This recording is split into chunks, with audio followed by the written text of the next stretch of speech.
Kiedy zaczynałem zbierać swoje karty Pokémon, nie znałem stron internetowych ani źródeł w tematyce Pokémon TCG. I w tym odcinku będę chciał Wam pokazać, z jakich stron internetowych i źródeł korzystam, które pomagają mi przy kolekcjonowaniu kart Pokémon. Zapraszam. Pokażę Wam 7 różnych stron, m.in. gdzie można sprawdzić ceny kart Pokémon, gdzie można podejrzeć grafiki kart Pokémon z danych dodatków, gdzie można sprawdzić symbole danych rozszerzeń, a także gdzie można sprawdzić, w którym roku, w którym miesiącu wyszła era i dany dodatek, a na końcu zostawiam sklep mojego partnera, z którym współpracuję. Zapraszam. Jestem na stronie justinbasil.com, gdzie można sprawdzić nazwy rozszerzeń, nazwy dodatków do Pokémon TCG w podziale na różne ery.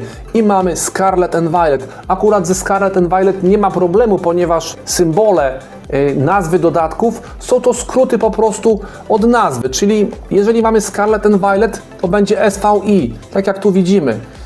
I z tym akurat problemu nie ma, ale jeżeli cofniemy się dalej do ery Sword and Shield, no to niestety nie mieliśmy skrótów, mieliśmy po prostu symbole.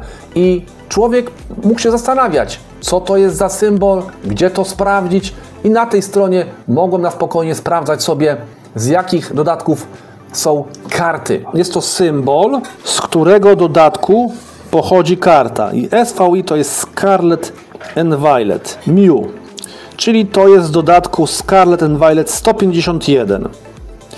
I tu na przykład mamy kartę z ery Sword and Shield. I tu już nie mamy skrótu, mamy tylko taki symbol. No i właśnie strona Justin Basila przychodzi nam z pomocą. Możemy sobie porównać taki symbol i teraz już wiemy, że jest to dodatek Astral Radiance z ery Sword and Shield. Tutaj są wszystkie dodatki, także można po symbolice sprawdzić sobie, co to jest za dodatek, ale na stronie Justin Basil nie tylko to się znajduje, ponieważ tutaj możemy tak naprawdę sprawdzić sobie, jak się buduje deki, możemy sprawdzić rotację kart, i oczywiście newsy różne, czyli jakie dodatki będą wychodziły niedługo. Ta strona pomagała mi przez wiele miesięcy, ponieważ często wpadały do moich rąk karty z ery Sword and Shield. Jeśli chodzi o ceny kart Pokémon, mamy dwa źródła. Pierwszym źródłem będzie Price Charting, jest to amerykańska strona, także ceny kart Pokémon będą troszeczkę wyższe niż na rynku europejskim, ale to nie szkodzi. Ja korzystam z Price Charting, dlatego że mogę tutaj prowadzić swoją własną bibliotekę kart Pokémon i tak jak tutaj widzicie, moja kolekcja obecnie wynosi 7446 kart o wartości ponad $10 000. Oczywiście są to wszystkie karty, łącznie z duplikatami, bez kart energii. To jest, mówię, abstrakcja, ponieważ to jest wyliczone przez system, tak? A tych najrzadszych kart mam zdecydowanie mniej i moja kolekcja nie jest warta tych $10 000, tak jak tutaj widzimy. Natomiast narzędzie jest o tyle fajne, że można prowadzić tutaj swoją własną cyfrową bibliotekę karty Pokémon. Można wprowadzić więcej niż jedną kartę, bo na innych stronach często nie możemy wprowadzić więcej niż jednej karty. Korzystam z Price Charting tylko i wyłącznie do tego, żeby mieć podgląd na to, ile moja kolekcja jest warta, ile mam tych kart, jak wygląda trend, tak jak tutaj na wykresie, ile po prostu wydałem kasy na Pokémony. Jeśli chodzi o drugą stronę, no to mamy coś takiego jak Card Market. Card Market, słuchajcie, jest tak naprawdę najlepszym źródłem, jeśli chodzi o ceny kart Pokémon, ponieważ tutaj mamy naprawdę rzetelne informacje, rzetelne źródło. I tak jak tutaj widzimy, karta Pikachu. Mamy informację, jaka jest średnia z 30 dni, jaka jest średnia z 7 dni i jaka jest średnia z jednego dnia. Mamy aukcję, kto wystawia za ile, z jakiego kraju. Możemy podejrzeć zdjęcie takiej karty. Mamy też informację, czy ona jest perfekcyjna, czy nie jest perfekcyjna. Mamy cenę po prawej stronie i zazwyczaj są to jacyś zaufani sprzedawcy, którzy korzystają z tego narzędzia Card Market. Także można być też sealerem. Tutaj, jeżeli ktoś ma dużo kart i chce się bawić w sprzedaż, to może korzystać właśnie z Card Marketu i też być sprzedawcą. Przy okazji możemy też sprawdzić, czy dana karta miała jakieś reprinty, ile jest tych kart obecnie na Card Markecie. Naprawdę, słuchajcie, narzędzie jest boskie i warto z tego korzystać. Jest jeszcze jedna bardzo fajna strona, Pokelektor, gdzie można oczywiście założyć sobie konto i dodawać karty, które się ma, ale można tam tylko dodać jedną kartę.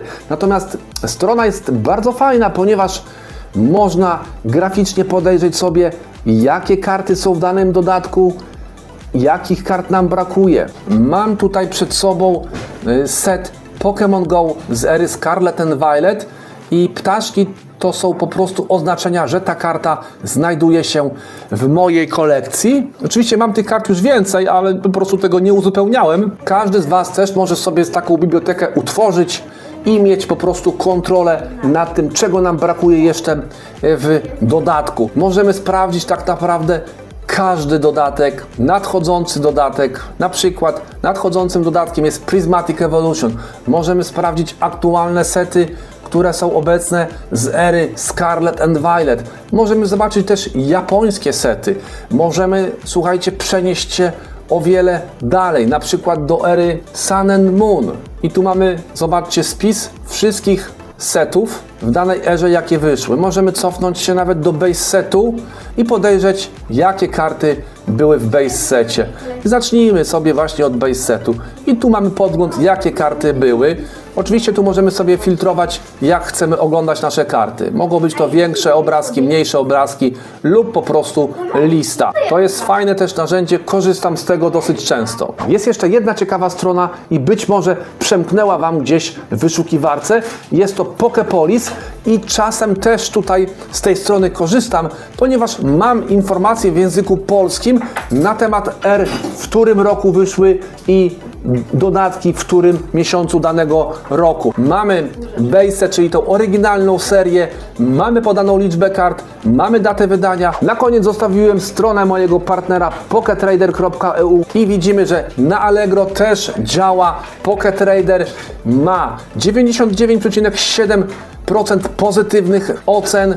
Jest to łącznie 319 łapek w górę i 1 łapka negatywna. Natomiast jeśli chodzi o stronę internetową, no to kupując w poketrader.eu, wpisując kod POKEDEMIA5 przy zamówieniu, macie 5% zniżki. 5% na cały asortyment, także warto kupować, słuchajcie, w poketrader.eu, ponieważ asortyment, jak i ceny są bardzo atrakcyjne. Jest spory wybór. Na przykład teraz jest promocja na Elite Trainer Box z dodatku Shrouded Fable, także polecam, ponieważ dodatek jest dosyć ciekawy. To chyba tyle. Nie ma co więcej gadać o stronach. Jeżeli znacie jakieś ciekawe źródła, z chęcią poznam je. Napiszcie w komentarzu. Jeżeli jesteś początkującym zbieraczem i kolekcjonerem kart Pokémon, koniecznie zobacz ten film, gdzie omawiam najważniejsze elementy przy kolekcjonowaniu i zbieraniu kart Pokémon.